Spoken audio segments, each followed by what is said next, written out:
There's nobody absent, so everybody's... Apologies, declarations of interest. I need to declare an interest, and I think, Richard Clark, you need to declare an interest as well.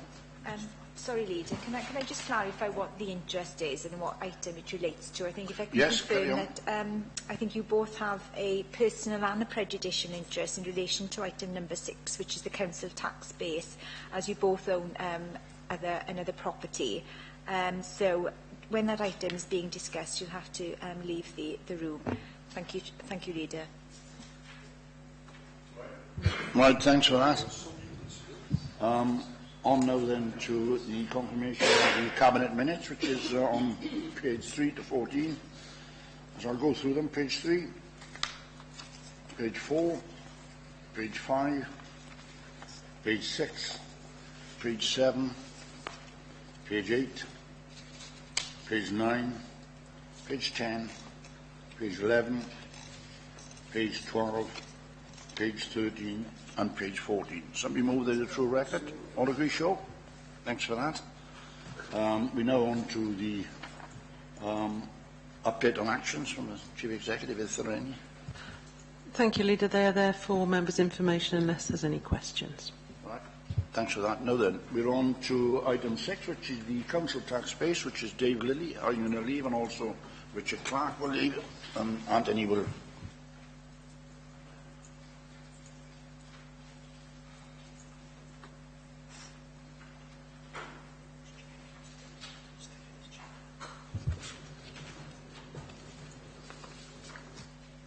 Okay, bring in Dave then.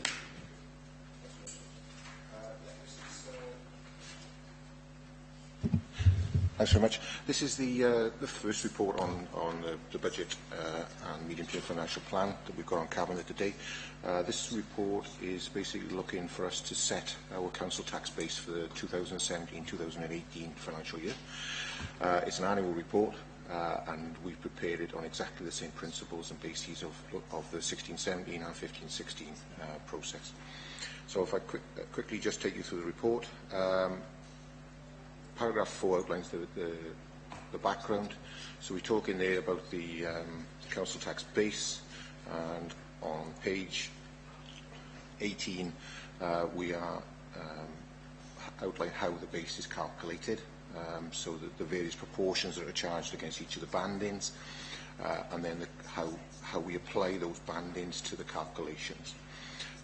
In deriving the calculation of the base for 2017-2018, we started with this year's 16-17's base as at October, and then we've made allowances for properties that we anticipate will come online during 2017 and 2018. We've then adjusted those properties by our collection rate. Now, our collection rate is at the moment 99%. Okay, so top of page 19, we have a very small table there which summarises where we will be if you approve the report for 2017-2018. So we are anticipating that, well, we will be looking to set a base for 17-18 of 33,132 properties. Which is based on a 99% collection rate. Paragraph 4.7 then shows the average band D across each of the community council areas. So you'll see the number of band D properties in each of those areas. A couple of determinations then in the next section, which refer to second homes and empty properties. And these again have been compiled using the same bases as 16-17. So for Class A and Class B, we're basically where a property is not the sole residence or it's a long-term empty property, we have the ability to vary our council tax rate that we charge to them. There is also a Class C, which again is unoccupied for a substantial amount of time, and again we can vary there. In a similar fashion to previous years, we are not proposing to vary the charge either through a discount or through a premium on those classes. And they are then supplemented by a fairly new piece of legislation, the Housing Act 2014, which allows us to charge a premium onto our council tax basis for second homes or long-term empty properties. And we've seen a lot of this in the press recently, especially down in West Wales, where some of the councils down there have create or started charging a premium onto their council tax basis. We don't propose to charge a premium onto our council tax for second homes and long-term empties. Paragraph 4.14 outlines the council tax, the delegation of the council tax to yourselves from council, which was approved in 2004. And one other point to draw out of the report is the fact that we will again this year be using electronic communication means within the council tax bills. So most of the information will be available online, or if need be at a request. So the recommendations of the report that the council tax base is approved. The properties in Band A and B, i.e. second homes, the council continues to apply a nil discount, and that for properties in Band C, i.e. empty homes, the council applies a nil discount or premium, and that the electronic supply of information accompanies the demand that this is utilised. Okay, thank you for that, Dave. Any questions or contributions, John? Something I've always been a little confused with, David, maybe you can illuminate me. On the valuation bands are set by the district valuer on the value of the properties. Now, is that set every year? Those valuations of those properties set every year?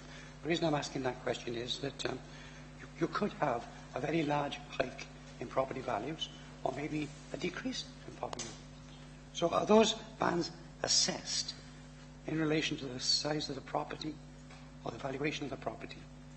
Do you see what I mean? Yeah.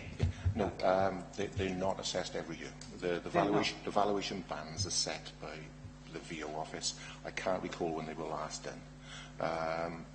But we are the only part of the UK who have actually revalued our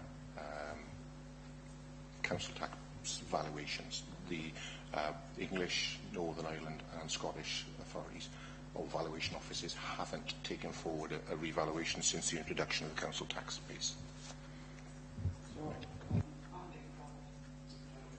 $1,000 might be valued at 60,000 this year, but or it might even be 38,000. So, but that's not equated then in the evaluation. It's a bit of finger in the wind, isn't it? No, it's not a finger in the wind. These were the valuations that were undertaken. It's about 4 or 5 years ago, where there was quite a large. I'll let you know when it was last revalued. But obviously the values will change relatively on each band, so we don't think there will be a huge swing. But it would be a national revaluation. It wouldn't be a local one. So we couldn't vary our valuation bands without Welsh Government doing it for the whole of Wales. Sorry. Any other questions or comments? No, can I point to the recommendations on page 21 then? Everyone in favour? Show. Against? Right, thank you very much. Right, move on to item 7. Bob can come back.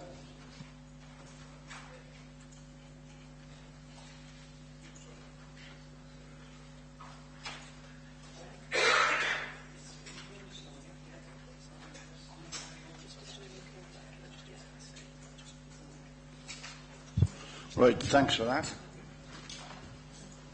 We're now on then item 7, which is the budget 2017-18. Again, I'm assuming. Carry on, sir. I am Nigel this morning, yeah. Thanks, Leader. This is the follow-up report to the capital report we had in early November. So it provides an update on the 2017-18 budget process, so the developments we've had over the last couple of weeks.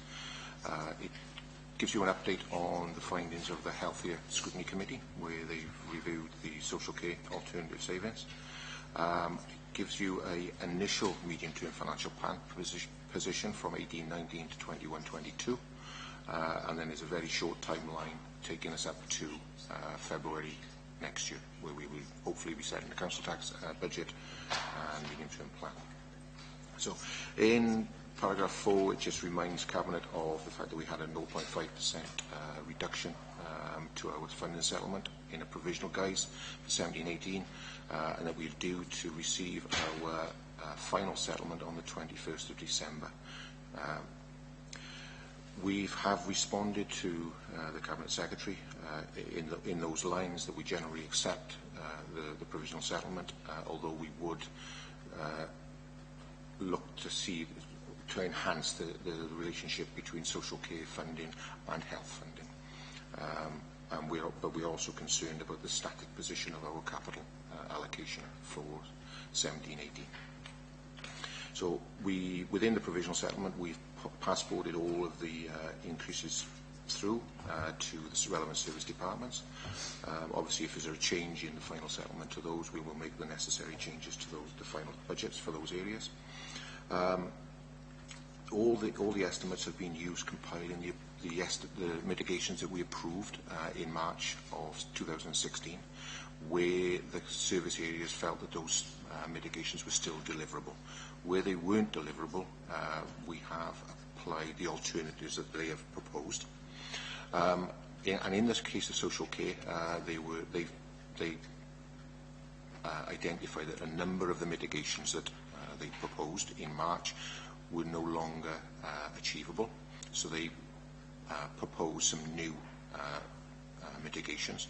Those mitigations, 9 in total, were considered by the Healthier Scrutiny Committee on the 17th of November, and that the Healthier Scrutiny Committee were broadly in agreement with the proposals that were coming through from social care, and their responses are outlined in 4.4. So they support the professional judgment of the Acting Chief Officer in relation to the alternative mitigations, but they would also like to see Vanguard being investigated further within children's services to see if it can improve efficiency within the third-party budget. So that was good news. As Cabinet, you will have to provide a response back to them by the 9th of December. Paragraph 4.5 then outlines the position we found ourselves at the 8th of November, where we had 6 service areas who were adrift of the expected position by 1.1 million. Each of those chief officers have been requested to go back and look at their estimates and to come up with either changes to the estimates or additional mitigations. And we've asked them to come back to myself by tomorrow, 30th of November. They will then, those submissions then will then form the basis of discussions after Christmas by joint scrutiny of whether those changes are acceptable or not. Paragraph 4.7 then talks about the unallocated resource that we currently have within the base estimate. So at the moment there's £1.6 million worth of resource that's available for consideration. At the moment the discussions are revolving around using that resource in three areas. Financial resilience to get us to a balanced budget, because there's a number of balancing items that we need to draw through. We still need to receive some levies and the like from the fire brigade and other bodies, so there may be changes to those. In fact, we did have the Fire Authority last week, which they're proposing an extra £50,000 charge, so that will fall into this. The second option is regarding policy choice, so an investment into CP3 priorities with a specific outcome to yourselves.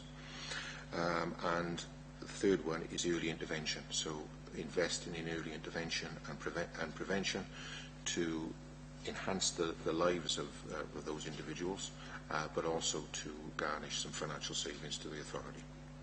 So at the moment, those are still being discussed with yourselves, and they'll be firmed up over the next couple of months with a view to taking them through into the joint scrutiny again in January.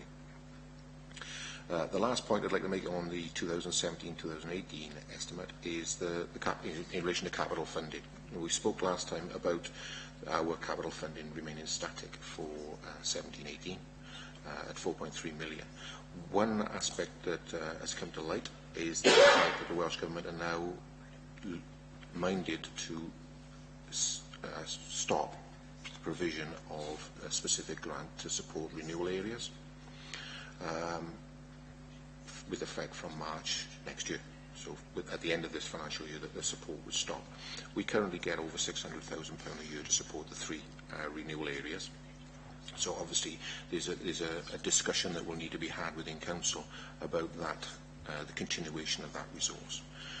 If Council does wish to continue with that investment resource, it will have to find £547,000 worth of annual recurring resource for each of the 3 years to take us up until the end of the renewal area programmes, which were approved back 7 or 8 years ago. Okay. So that's what I'd like to say on the 17-18 budget. Moving next on to the medium-term financial plan for 2018-19 to 21-22.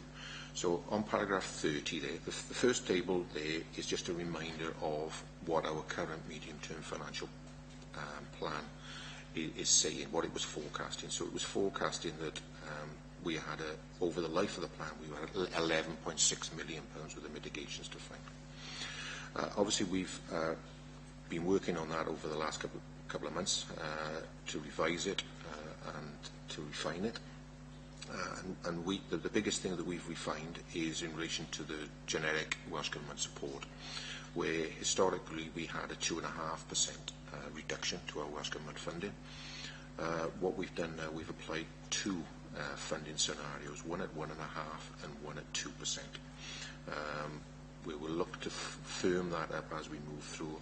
We're hopeful that the 21st of December announcement will give us some future settlement indications. Hopeful of that. If that information does come through, obviously we'll refine it and we can work forward on a clearer medium-term financial plan. Top of page 31, there's a table there which outlines the medium-term plan for the 4 years. So we've assumed pay awards inflation at 1.5% within each of the 4 years. We've assumed relevant incremental progression at the individual staffing level. We are going through at the moment actuarial assessment of our pension fund, the results of which will be known in December. So at the moment we have an allowance in there for a potential increase in our contribution rate required to give us a more healthy pension fund. There's a continuation of the living wage allowance we've built in, and then we have a number of service-specific pressures, pupil growth, a number within social care related to demand, and then a number of other service-specific ones which relate mainly to education cost of change within schools and nursery schools. We then have, we've assumed a £100,000 allowance for a contribution into the City Deal region to recognise that there will be a funding requirement to the council. We've then applied the corporate mitigations that we're proposing for those 4 years. So the biggest one is the delay on, we purposefully delayed the operating model assessment number 2 from 17-18 into 18-19. So the 1.2 million we have at the top of the page, the third way down, that's made up of a review of how we will construct the council on various lines. At the moment, the identification of the streams that we're going to undertake is still being discussed, but that'll firm up again over the next couple of months. Which brings us down to a net pressure of 8.8. I can't read on the glasses. 9.6. from that then, at the top table, it shows our funding reduction at 1.5%, offsetting, or putting an extra pressure of £7 million, and then that being offset by a reduction in, an increase in our council tax base funding, which is equivalent, as has been assumed, as a consistent to our 16-17 increase. And then that's offset by the CTRS pressure that increase will bring. So for the top half, at 1.5%, we have just under £11 million. The next major block at 2%, it's the only difference is the fact that the Welsh Government is assumed at a -2%, so we're forecasting a £13.5 million shortfall over the duration of the plan. One item that is shown there, but we haven't assumed it as part of the recurring spend, is £1 million in there for 1920, and that relates to the proposed post-16 development, 2019-20. Yeah, sorry, Councillor. There's £1 million there. At the moment, we're not proposing that forms part of base budget savings. What we're doing, the current modelling on that is that we would use reserves of one disguise or another to fund that. But as we move through the post-16 process, obviously we'll firm up on that figure and we'll firm up on the funding sources for it. Paragraph 5.4 then talks about the pressures that we've identified in schools and the fact that we're, as in previous years, we're assuming that the school community will absorb those pressures, but recognising that we are providing additional funding within the schools for pupil growth. So the next paragraph is just a repeat of what I've just said about the assumptions that we made within there, and the fact that in 5.7 we obviously haven't made any assumptions regarding the continuation or not of European funding going forward, because we don't know yet when Article 58 is going to be triggered. Paragraph 6 then moves us on to next steps, so refining and finalising off the medium-term financial planning readiness for February, with a timeline of a member seminar next Monday, the final settlement coming in on the 21st of December, and then a final report coming to Cabinet excuse me, on the final report on 70th of January, scrutiny on the 26th of January, and then moving through to approval by Council on the 28th of February. That's all, Leader. Well done, Dave. Good report. Anthony? Thank you, Leader, and thank you, Dave, for the report and the way you've taken us through it. I think the report follows up nicely from the report last month, giving us an update after the settlement and a timeline about how we go forward as members, especially at 6.2, which is worth highlighting. I'll try not to repeat my comments from the last Cabinet, because they're summarised in the minutes this month on pages 4 and 5. But it's important to emphasise the 0.5% reduction is 0.5% reduction in cash terms. Obviously, in real terms, the reduction is much higher, taking into account inflation and other pressures on our budgets. So 4.7, I think, outlines very clearly the position if the alternative mitigations are achieved, that members have something to be able to consider in a positive sense, which makes for a nice change. I think it's right that we've divided the sum available into 3 areas. I think it's important that we put some of it for resilience, so that we're looking at future years, not just short-term gains. I think that's the responsible thing for us to do as a council, the responsible thing financially. I think especially given the Minister's words at the WLJ conference a couple of weeks back, where he said that, that the future remains bleak for public service funding across the United Kingdom. I think it would be irresponsible for us to try and, spend any benefits as a sort of a windfall, sticking our heads in the sand about the medium-term outlook. I think Section 5 shows particularly the that the future is still going to be a challenge as long as there's austerity at UK level, and I think we have to act responsibly accordingly. The second subdivision there, the early intervention and prevention work, which I think is the right thing to do, both financially, from the point of trying to stem some demand and keep services on the right footing financially, and in human terms as well. I think the more we can intervene earlier and prevent crises occurring, it both helps our services by reducing pressure, but it also has a better impact for the community, for the residents. Obviously, the earlier we can intervene to stop someone getting into a crisis position, it might save us money, but that's almost secondary to the fact that it can improve their lives, and that's what it's all about. The third, of course, which will probably be the one of most interest to members, is the capacity we have to make some policy choices. I think that's important because we've identified very clearly in our corporate plan 3 areas of priority. They're areas of priority that the public share, and I think it's important that we invest in them. I think we're beginning to see some really good results on the newest priority, I should say, of cleaning and greening, where the teams are doing a good job locally. And I think that shows an indication of what we can do if we're prepared to invest along our priority areas. I think it's very important, before I leave that, to keep areas 2 and 3 separate. I would hate for it to become a tug of war between early intervention and prevention measures and other policy choice areas. That's why I think it's very clear that we're keeping those areas separate as we consider them, looking to the long term again, not being short term in our thinking. I think this is very much along the lines of the expectations of the Future Generations Act, where we don't just act for the next 6 months, we act for the next 6 generations. I think that's important. 4.8 briefly touched on the capital position, which obviously is tight and challenging, and just want to re-emphasise our efforts as a council over the past 5 years to put education, put our schools at the front and centre of capital investment. I think that's the right decision.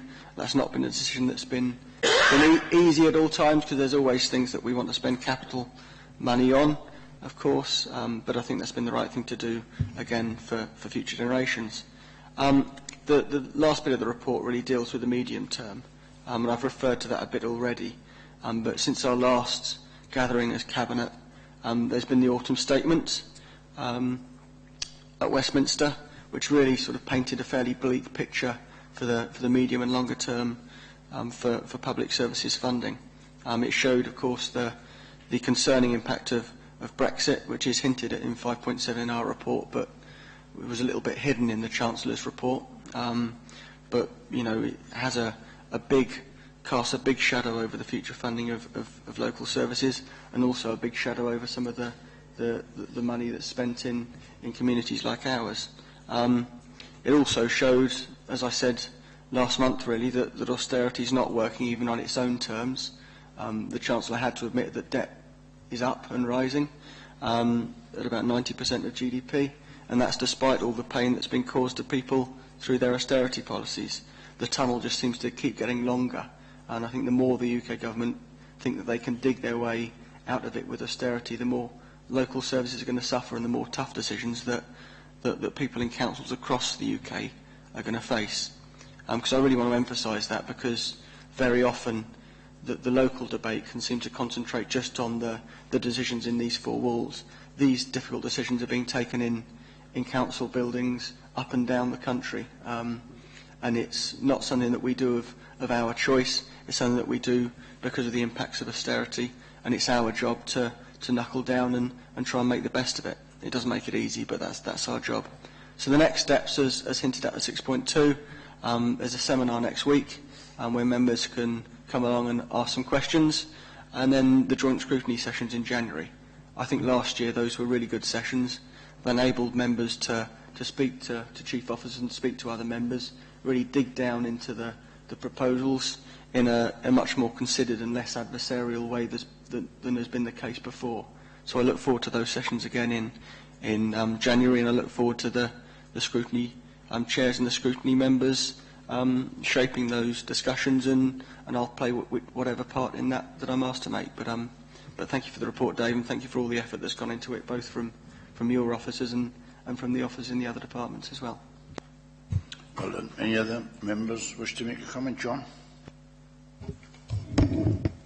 I could just ask a question, Dave, to sort of give the impression I know what I'm talking about, but it's further from the truth. Could I sort of bring us back to this financial year, as outlined in 4.5, the table you have there? That obviously is a projection of the financial year we're working in, and what could happen if we don't come up with our mitigations. That's a projection. There's nothing at this moment in time we should start to panic about, is it? Because, I mean, I do get reports from the department, my portfolio, weekly, fortnightly, on the financial stage within the department, and they haven't sort of brought anything forward to me to say we should start to worry. So it's a projection, which there's a lot of work to be done yet before we reach that. Yeah, the 4.5, yeah, that is the projection for 2017-2018. Yeah, this financial year, that there are some spikes within social care and communities, but both of those are being managed by the service area, and we expect the authority as a whole to be in at least a balanced position for 2016-17.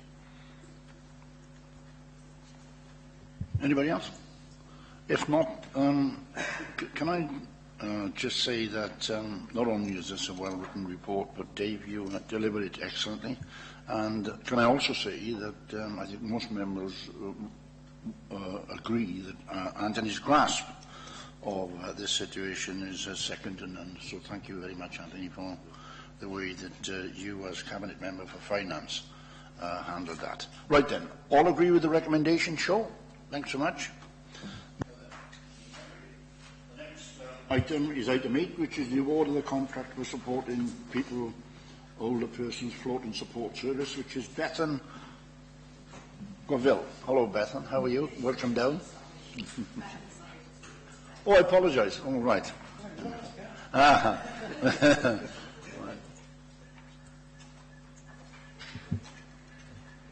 Okay. We're here today to inform Cabinet of the outcome of the evaluation of the tender for the provision of an older person's floating support service in Torvine, and to seek Cabinet approval to award the contract to the successful tenderer, but also to seek approval that the other company that was shortlisted to presentation are held in reserve for that contract provision. To give a bit of background, the Supporting People programme in Torvine funds housing-related support services for vulnerable people. As part of that programme, older persons services fall underneath that category. In Torvine, we currently have 5 contracts for older persons support services, with ranging from 10 units to 323 units of support. These 5 contracts were all commissioned separately, and therefore they require separate administration and contract monitoring arrangements. We've been presented with the opportunity that all 5 contracts are due to expire on the 31st of March 2017, which supported us in considering a new approach to the administration and management of housing-related support services for older persons in Torvine. We looked at the opportunity to bring those contracts together to help ensure that all older persons receive the same consistent high level of support in Torvine. As part of the commissioning process, we worked closely with colleagues from legal and procurement to develop a tender mechanism and an evaluation process, and to develop the specification going forward. We've outlined some service principles which are key really on moving forward with this type of service provision. We need services that are flexible and based on individual needs. They're based on needs and not on people's accommodation circumstances, which is a particularly important principle, I think, going forward. We aim to support service users to achieve greater independence by making their own decisions through maintaining their accommodations and leading independent lives. We're working with older people to enable and maintain their independence.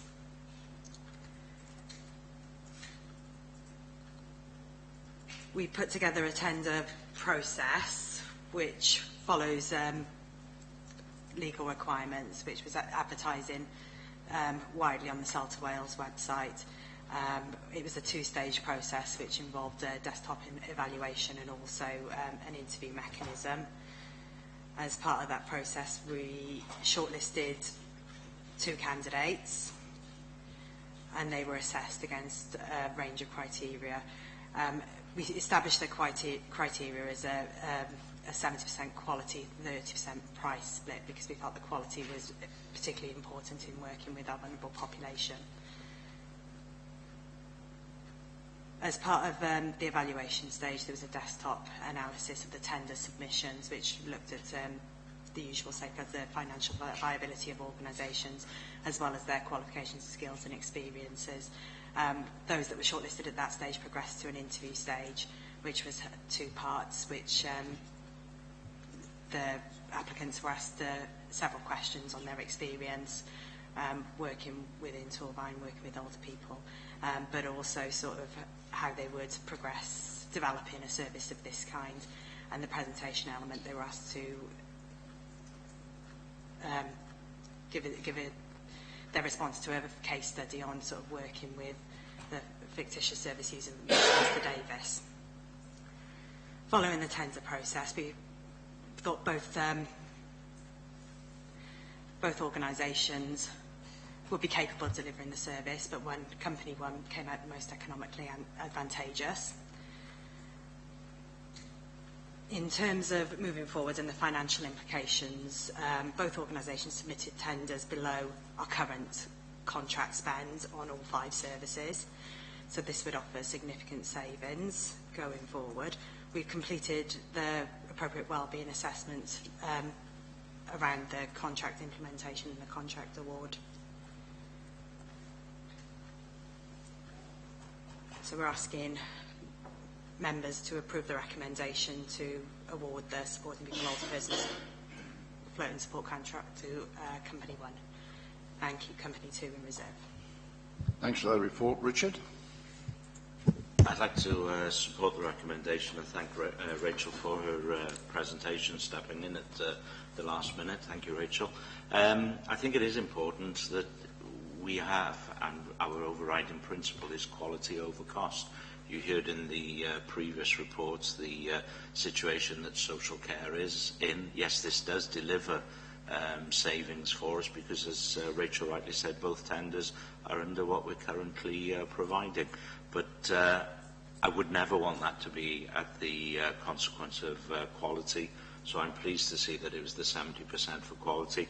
And I would just ask members, either now or at some later stage, just to look over our overriding principles in awarding this contract at 5.5. If we as members can't sign up to that, I don't know why we're around this, not why we would be around this table. So fully support this, and I think it's only wise and practical to have Company 2 in reserve, given the nature of the social care market.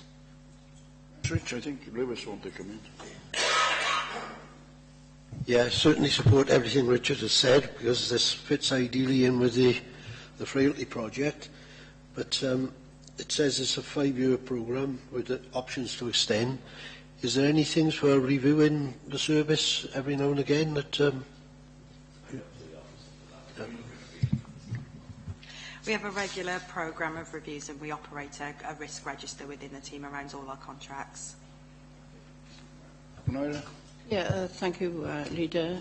Just to reassure members, really, that no existing person will be disadvantaged by the new arrangements, and we will be communicating with the existing customers on how things will change in the next 3 months.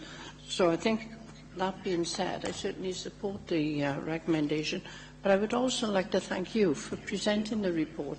This is your first time. It's always lovely to see young officers come before Cabinet, and you've done us really proud. Well done. I'll second that. Well done. Right then, you see the recommendations there, all show. Thanks so much. I'll therefore close the meeting. Thank you very much. Now then, can I ask the other... where's Dave Congrave? Well, I asked him to stay back for... Can somebody go